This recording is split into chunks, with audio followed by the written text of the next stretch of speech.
Well, hello, Brandon Harvey here with this week's episode of Sounds Good, the podcast where every single Monday I sit down with an inspiring person and talk about happiness, overcoming struggles, and living a life of intentionality and wonder.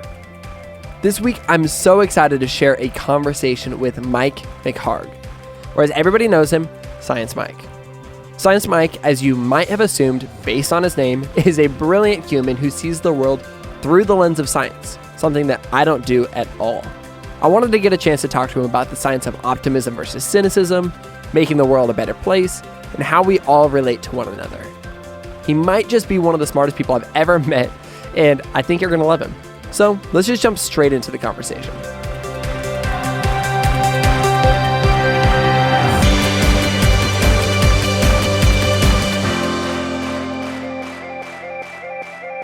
All right, I am on the line with Science Mike. Science Mike, welcome to the podcast. So glad to be here. Thanks for the invitation. Man, so I was telling you this before, but I've been following along with you and your story for probably a few years now, and I am a huge fan of kind of what you do and how you talk and the way that you're able to communicate really complex ideas in really simple ways. And so I wanted to start off by basically, I think there's probably a lot of people listening who maybe don't know who you are, or, you know, they saw the title for the podcast and it says Science Mike, and they're like, okay, who named their kid Science Mike? So let's just start off by saying, like, where did Science Mike come from? The name. I was at a party in Denver, and my friends have a party game they like to do where they get me drinking beers and then ask me science questions. And at this particular party, I was especially beered up, and the party's attention sort of drifted toward me answering all these science questions about whatever people could think of, like what happens in your stomach and in your brain when you eat a taco, right? Like just stuff like that. Important questions. Right. And one of my friends said, oh, look at Science Mike wowing the crowd. And there were a couple of writers and musicians in attendance who then started calling me Science Mike in their work. And it took, just a couple of months before my real name became a matter of history. And people just started calling me Science Mike. That's amazing. And I asked you before the show started how to pronounce your last name. And now it seems like I don't actually even have to know how to pronounce it because I can just call you Science Mike. It's really weird. Like, I'm not a scientist, so I feel strange calling myself Science Mike. But the fact that people can actually pronounce it and remember it has made it a matter of convenience. And ultimately, I've learned to see it kind of, endearingly. It's almost if you have a friend who's really, really, really like almost too into football, and now all his friends call him Football Bob. That's how I'm Science Mike. Okay, and so you mentioned that you are not a scientist. I am somebody who, I got a C- in biology and was too scared of my teacher to take chemistry, and so I didn't. And then in college, when I had to take a science class, I took geology. And so in my mind, I'm like, oh, Science Mike is a scientist because you do any amount more science than I do. But what is a scientist, and then what is what you do? Like this is probably the dumbest question ever, but what's going on here? Well, a scientist is involved in the formal methodology of science to explore hypotheses. Gotcha. Scientists are researchers. Scientists are credentialed. I think scientifically. I appreciate the scientific method. I test claims scientifically, but I am not a working scientist, which is an essential distinction. Gotcha. So you are science passionate, and you pay attention to the things scientists create and understand it far more than my biology level brain, C- biology level brain can understand, but it's not your profession. Yeah, I would say these days I actually am a professional science communicator, science enthusiast. Almost like a translator. That is how I make my living. But yes, I translate scientific ideas into the popular imagination. Okay, so you translate science as a profession right now. How did you become a person so passionate about science, somebody who understands science, somebody who kind of sees the world through a little bit of a science filter. What was childhood like for you? I was a nerd. Well, I mean, I am a nerd, but I was a nerd as well. And I loved science fiction, which made me curious about science fact. And I also loved computers. And I wanted to know everything about how computers work. And if you dig down far enough into software, you encounter mathematics. Interesting. And you learn about different forms of doing numbers. You learn a lot about hexadecimal numbers, and you learn about binary numbers. But if you then try to figure out how the math executes in the computer itself, you learn about semiconductors and magnetism. And the next thing you know, you're studying physics. So it's actually my love for computers that led to my appreciation for physics and material science and other forms of the discipline like that. And once I learned that understanding physics could help you build a computer, I wondered what other sciences could help you understand the world. So I got really into biology to understand myself and to understand humanity. I got into sociology and psychology to understand human behavior. And, so by the time I was in 7th or 8th grade, my bookshelves were full of science texts, primarily science and science fiction. And, other people watched baseball, and I tried to understand relativity. And you grew up kind of before the age of nerds being celebrated and nerds being cool. And I don't know exactly what it'd be like to be somebody passionate about science, like in the 6th grade, 7th grade today. But I would imagine that wasn't necessarily like the easiest childhood in school. Would that be accurate? I had copper red hair that I wore in a bowl cut. I wore Hawaiian shirts. I loved science fiction, computer programming, and I was obsessed with Jesus. And for a kid in the 80s, that was not the recipe for popularity. No. That's not how you get ahead and win friends and influence people. That's mainly how you get beat up. And so was that what you experienced? Did you experience kind of getting beat up throughout all of middle school, high school? Was there a time where elementary school and middle school was the age of bullying for me. Okay.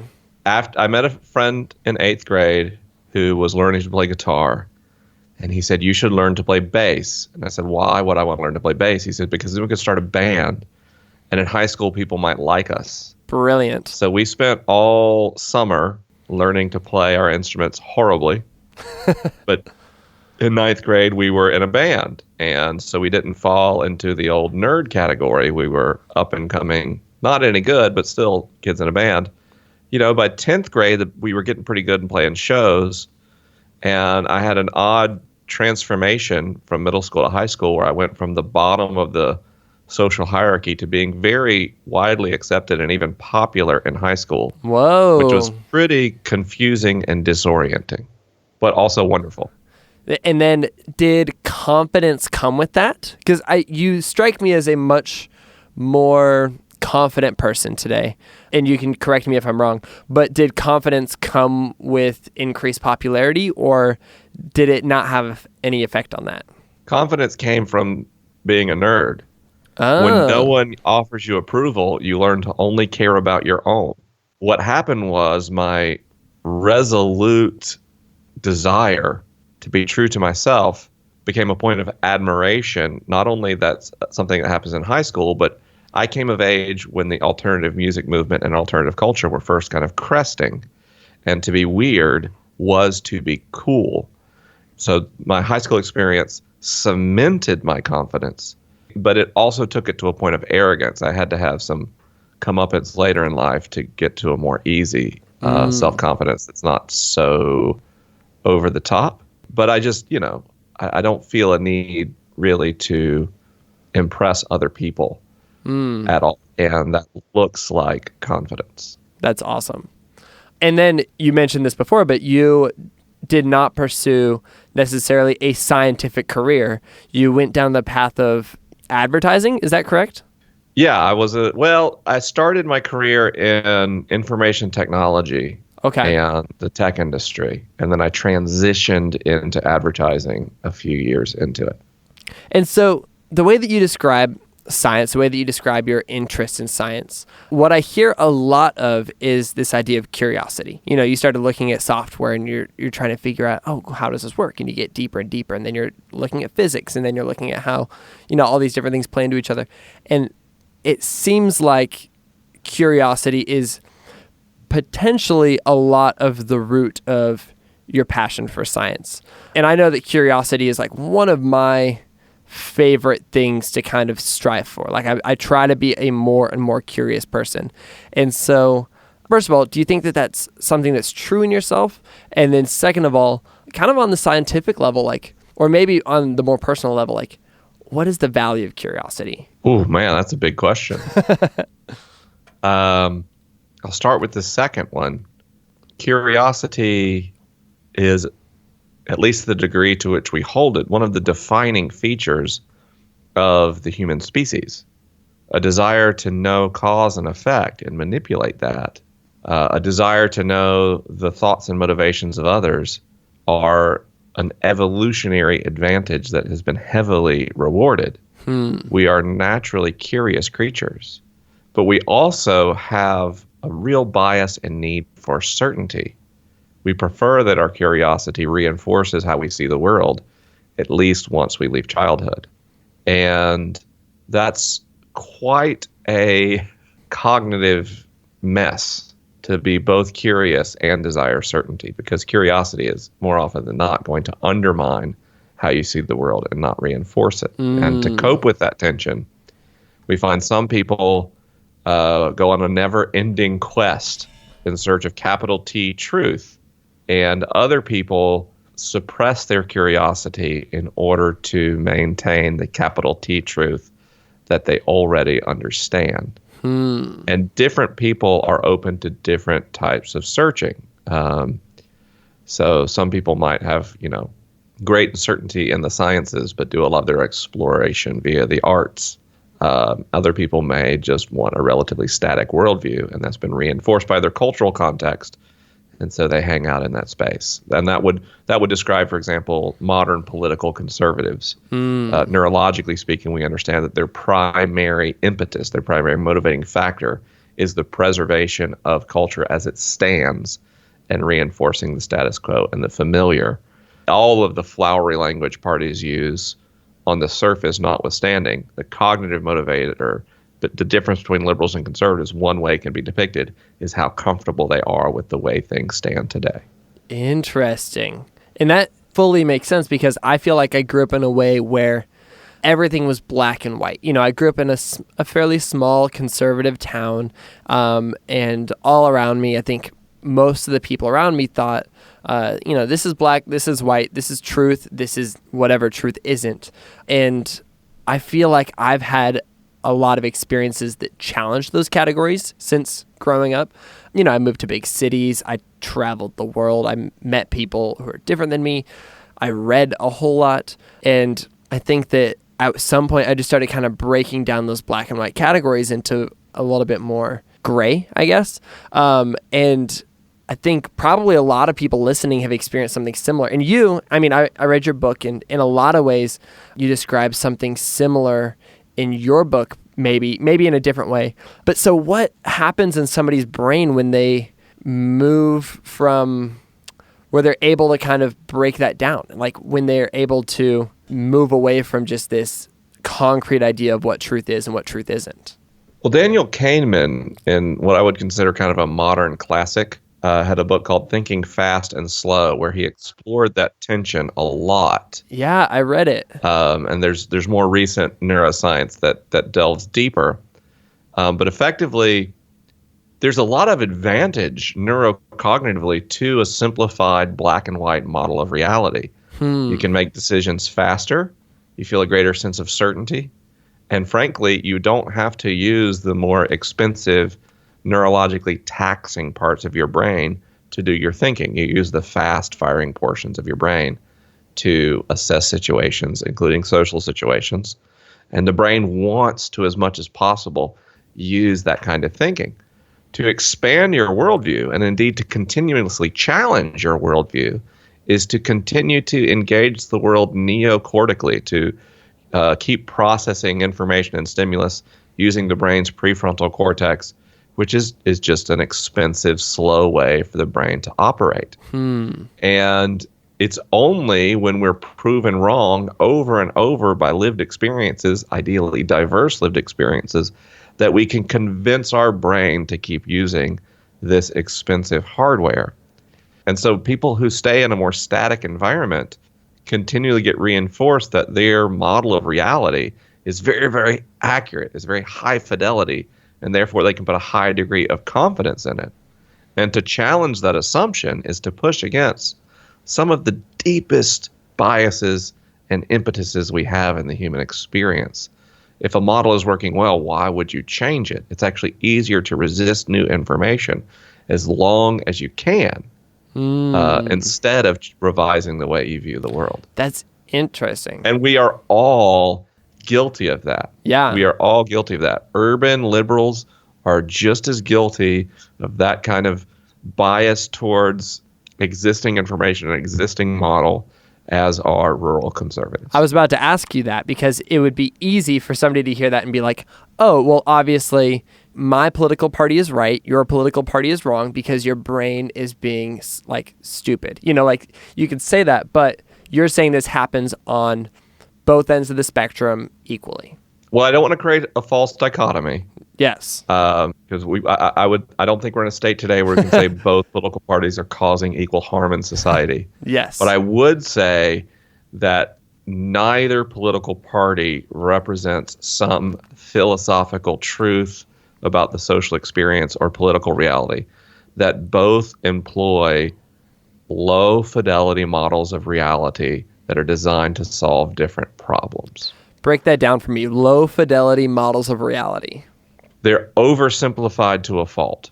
If you gave either liberals or conservatives unchecked government power, and they were able to execute their policies in exactly the way they see fit, both would eventually lead to severe income inequality, to abuse of power and corruption. They solve different problems. Conservative political philosophies have legitimate times of need at different social intersections, as do liberal. But even to say conservative and liberal, that's an oversimplification, a false dichotomy of the political system as it stands. You could get a little more accurate by saying you have left and right, liberal and conservative, and then you have up and down like authoritarianism and libertarianism. But even then, you're oversimplifying politics. So if you get a higher fidelity view of reality, something that is more factually accurate, the complexity scales up in a way that your brain has a hard time visualizing it. And what your brain wants is the simplest, most effective story at describing reality enough for you to survive and thrive. It doesn't care how truthful or how accurate your model of the world works is, as long as it helps you eat, find a mate, and secure physical safety. Man, this is so fascinating. This is such a different way to have this conversation than I would normally get to have, because you're bringing so much science and honestly just depth to it. You mentioned a minute ago, either political party left unchecked would cause havoc. Eventually, yes. I think that right now what we see a lot of is kind of this polarization within the United States of, you know, these political parties that feel very, very extreme. And I guess my first question is there something that's creating that? Is it actually more extreme? And then number two is that maybe valuable because it creates more checks and balances? Like, is there anything there where you'd be like, oh, actually, is some of this is a good thing? Or is it you could just throw the baby out with the bathwater? Wow. I mean, that's a book-length answer to either of those questions, certainly. I would say that the modern, utter political dysfunction we see has roots in some well-meaning government reforms designed to eliminate middlemen and pork barrel legislation. Part of it is fueled by increased communication on the internet. Mm-hmm. And part of it is designed or emerges from a movement that really hit its stride with the Contract for America with the Republican Congress in the Clinton administration, where the value of coming to a consensus was eliminated by the constituency. So what you have today is, in order to keep their seat, politicians care primarily about primary voting audiences and not general election audiences, which creates an extreme rightward pull, especially in the GOP. And when you're told it's better to not govern at all than to compromise, that's going to paralyze government's ability to function. Now, this creates a self-reinforcing cycle because government's inability to function increases frustration with government that drives extremists to the polls and moderates to sit out elections, which further polarizes elections. So the solution to this problem is to overcome voter apathy and for moderates to show up not only every 4 years for the presidential election, but every 2 years for the midterms, and also to re-engage at the state and local levels, which is incredibly difficult to do right now when the voices of the fringes are loudest. Now, is there anything good with this? Yes. American political parties since the Civil War have been primarily concerned with advancing the interests of businesses, and this has been especially true in the post-war era. And large swaths of the American public, the middle class, especially middle, and below, have been completely left behind in economic progress. And so the Republicans are reaping a whirlwind right now in the form of Donald Trump. And the Democrats are only not reaping a whirlwind because Trump is so distracting. But the popularity of Bernie Sanders represented its own comeuppance for the Democrats in their failure to address the most basic promises they make their broadest constituency. Both have claimed we want to create liberty and economic opportunity, and both have failed at that most basic of charge. And you're seeing audiences become more reticent to be manipulated with social issue voting when their basic economic interests are not advanced. And so the goal would be, instead of these big figures who are polarizing figures, who are strong figures on far ends of the spectrum, appealing to the extremes, the goal would be more moderate people in the middle. Am I reading that correctly? The goal would be to give voice to the people who are just disgusted and say, I don't want anything to do with it. And also, I think there's a real opportunity that either one of the majors will seize on, the major two, or a third party will rise up and take out the weaker of the two major parties to build a constituency that crosses the traditional conservative liberal line. The fact is, the lot and station of racial and ethnic minorities and non-college educated whites isn't that different today. And there should be an opportunity to build a political platform that speaks to their basic anxiety about economic fulfillment. And if you could do that in a way that convinces some elites that it's ultimately good for their bottom line to have a thriving working class who can actually buy their products, you might be able to build a party that lances and capitalizes on the energy of both Sanders and Trump supporters without enraging the elites. Now, that's a tall order that we're not structured for now. But if you understand anything about history and human cognition, we're actually at our best in times of crisis. We don't make decisions unless we absolutely have to. So if there's a silver lining to the just obscenity of the 2016 election cycle, is many people and more people are feeling that we are reaching a genuine point of crisis. And that's when social change and transformation is possible. If you look at World War II, that was an incredible crisis in human history.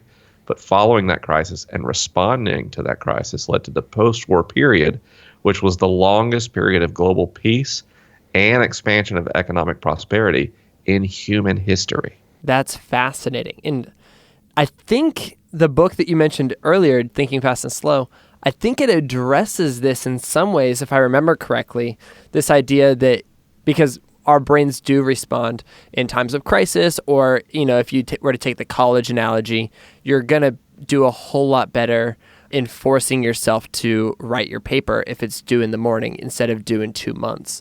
Is there a way that we can trick our brains into thinking that we are in the middle of a crisis without actually being in a crisis so that we can be more effective and have long periods of peace and economic prosperity? What does that look like? On a social level, I have no idea. If I knew, I would probably be in political office somewhere. On an individual level, it's basically a training of ritual and incentive alignment. I reward myself for not procrastinating. I reward myself for getting my work done. So I start the day with a 3-hour period of really intense work. And then I say, good job, and I do something I love for like an hour. And I structure my day in that kind of work-rest cycle where I, in a completely Pavlovian manner, train myself to do good work. It's fascinating. And so something that I really enjoy about you is that you really see so much of your life through the lens of science. And, case in point just now, and the fact that minutes into the conversation, we were already knees deep in crazy political science conversation. I think there's a lot of people in the world who, in a lot of ways, reject science. And we see that a lot right now. And it feels like the United States especially. But you kind of embrace it, not just in like I appreciate science, I believe in climate change. Like you also are like, oh, here's how I'm going to structure my work day. Here's how I'm going to, make these little things happen. Was that an intentional choice? Is that just part of who you are? Where's the value in that as well? I have the mind of an engineer. So I've always been about applying scientific insight into solving problems. And I've spent my whole life training my brain to have many of the more desirable features I see in a computer operating system, for good and for bad. And I think that's how I'm wired. I've noticed that not everyone can approach life that way. My wife often jokes that I'm a robot and I need to remember what it's like to be a person.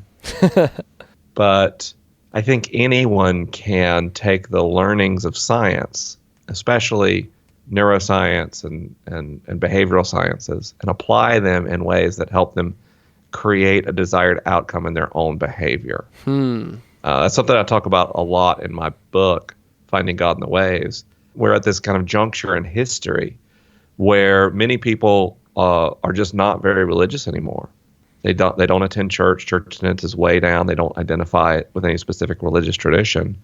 But the statistics aren't telling us that people are unspiritual or that belief in God or prayer is declining, merely institutional religious participation. And that shift in our society has left a lot of people with a longing or a hunger for spiritual things, but feeling like there is no place to fulfill that desire that isn't associated with a culture war they have no interest in being a part of. Totally. And I find great fascination, not only in what science is about human behavior in general or politics or the things we've been discussing, but even if someone wants to feel closer to God, the ways that different rituals or prayer or meditation exercises can create that sense of closeness. Or forget God for a second. If you want to have a better relationship, neuroscience can inform better practices to feel closer to another person.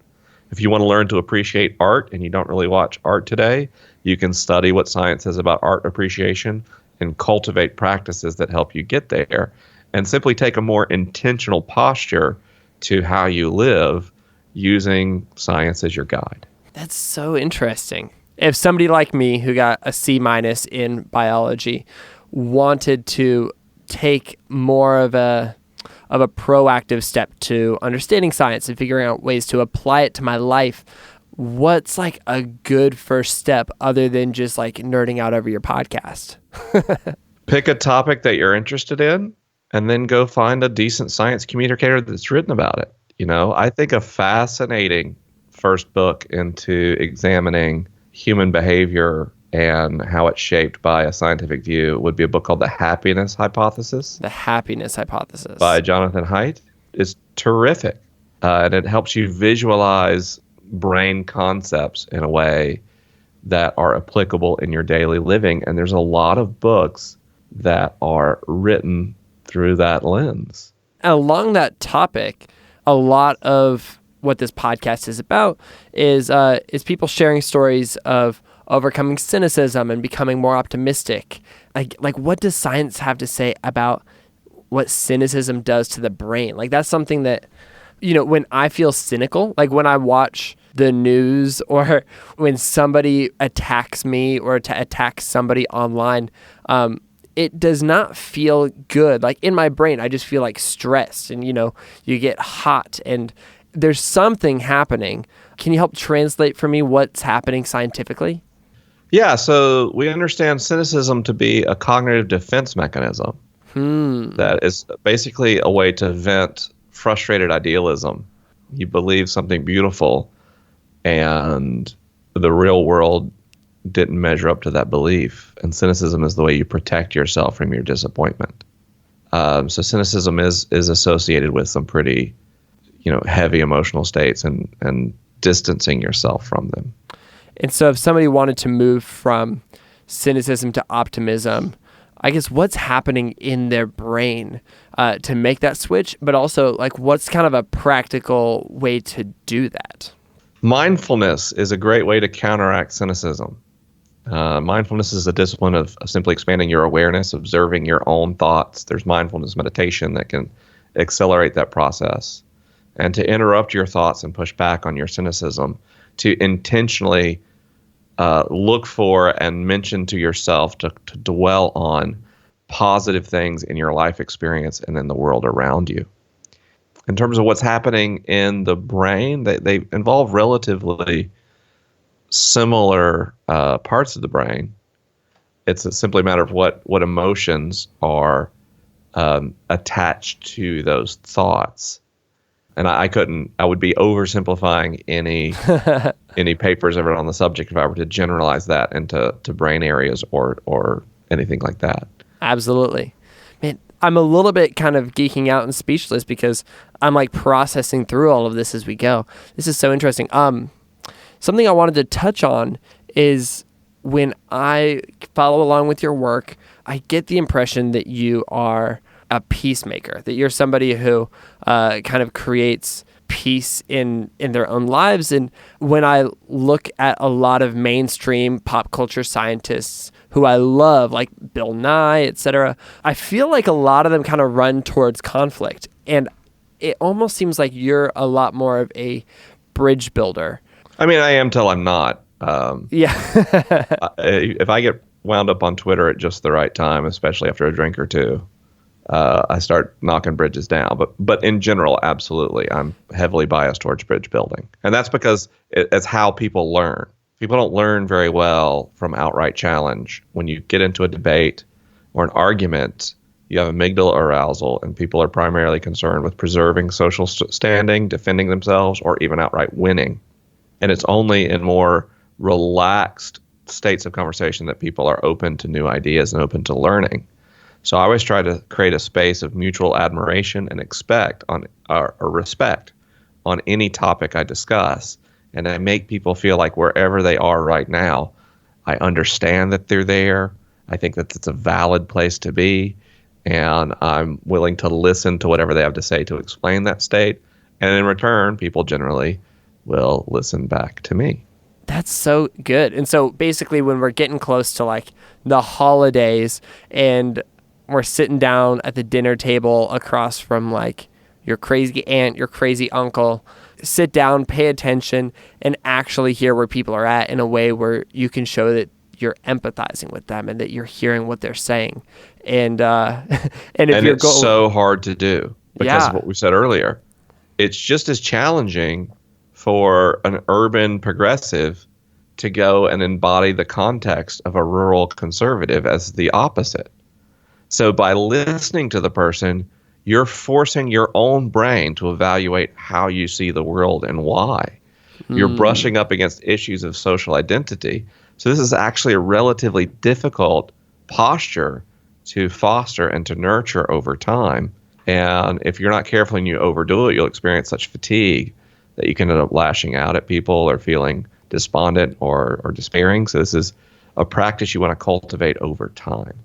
And it's interesting because it's also something that you don't master necessarily. Like, my impression would be that, let's say that you grew up conservative and at one point you had experiences that pushed you more liberal.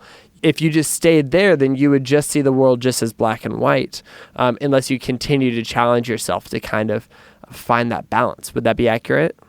Absolutely, yeah. That's so interesting. Now my brain is hurting just thinking about all of the hurt that it's going to go through a lifetime of trying to not stay stagnant and trying not to stay still. But I think that those are my favorite people who are willing to kind of deal with that and push through, because I think it's worth it to have relationships with people that you disagree with. And I think it's worth it to kind of see the world in a little bit more than a black and white perspective. Yeah, I agree. I think it's essential, and I think it's difficult. And in an increasingly polarized environment, it's harder and harder to do, which makes it all the more important. That's good. That's really good. You know, I want to get to this part of the show where every single episode, I ask 3 questions to every single guest. And my first question is, how would you describe the kind of person that you most admire in the world? My gears are spinning. Love it. The innovators, people who realize that everything around us is just something somebody made up at some point. They take nothing for granted, and they're willing to knock the whole thing over if they see a better way. If we look at that in industry, you're talking about Steve Jobs or Henry Ford. If we look at that socially, you're talking about Gandhi or Martin Luther King Jr. And what all those people share in common is a realization that nothing in human culture and civilization is set in stone, that everything is just a decision someone made and then other people copied. Question number 2. What are you consuming that you love right now? And specifically, maybe something that is a little bit more science focused or something for listeners who are kind of psyched to hear about what's going on with you. I've been on tour, so I usually read 6 or 8 books a month. And right now I've been reading more like a book every other month. I gotcha. But I just read a collection of short stories I was absolutely compelled and fascinated by. It's called Stories of Your Life and Others by Ted Chiang. I might be saying that incorrectly. It's Chiang. Each one of the short stories kind of takes a different take on either alternate ways consciousness could exist, or alternate cosmologies, or alternate theologies. And it's a fascinating book. Wow. I mean, the stories are well told, but the premise of each story alone is worth the price of admission. I later learned, I bought a used copy, and I later realized it's now issued in a very shiny cover and called Arrival. And there's a movie coming out that is based on one of the stories that apparently has like 100% on the tomato meter. Whoa. So I'll probably see the film too. That one's really good. Let's see, in terms of a more traditionally science book that I'm consuming right now, The Master and His Emissary by Ian McGilchrist is a book about holistic versus reductive thinking as it relates to Western philosophy and the brain. Fascinating. Is that something that's a little bit more advanced for somebody like you, or is that anyone could read it? It's not. I mean, it's meant to be for popular audiences. It is heady. It is heavy in its writing style. One that's more accessible, and maybe if people are dealing with trauma in their life, a book I really enjoyed recently is The Body Keeps the Score. And that was a really phenomenal book. Interesting. Oh, and it also How to Not Be Wrong. The Power of Mathematical Thinking was excellent. I love these. These are great recommendations. My final question is, based on the ways you've chosen to step out and live your life differently, what's one thing you'd encourage someone else to do in their own life today? Stop fantasizing about your dream and start making it today, right now. As soon as this podcast is over, there's a million steps to making the thing you dream of. What is the one you can take today? Do it, and do that again tomorrow and the next day, and repeat.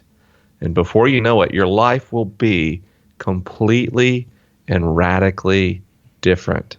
If you dream of writing a book, write 200 words today. Call a friend who's written a book and ask them for advice. If you want to make a record, work on the song today. One of my favorite quotes is, "I only write when I'm inspired." Fortunately, I'm inspired every morning at 9:00. And it is showing up to do the work that changes your life and changes the world. So dream less, do more. That's really good. Dream less, do more. Mike, this has been incredible. I really appreciate you being willing to kind of geek out and share some fantastic knowledge. Where can people find you online? Where can they find out more about you? And most of all, where can they find your book? So I wrote a book that, if you think of this conversation as how we view different things scientifically, I wrote a book about viewing God scientifically. It's called Finding God in the Waves. You can learn more about it at findinggodinthewaves.com. I'm also on tour right now, so I may actually be coming to your city. So if you go to findinggodinthewaves.com/tour, I'd love to see you in person. If you'd like to listen to any of my podcasts or connect with me on social media, just go to AskScienceMike.com and click around, like maybe to the work tab, and you can find everything that I do. Man, perfect. Well, again, Mike, thank you so much for being on the show. I really appreciate your wisdom, the way that you see the world, and I'm hoping it just rubs off on me a little bit. So thank you. Thank you, Brandon. It was a thrill talking to you.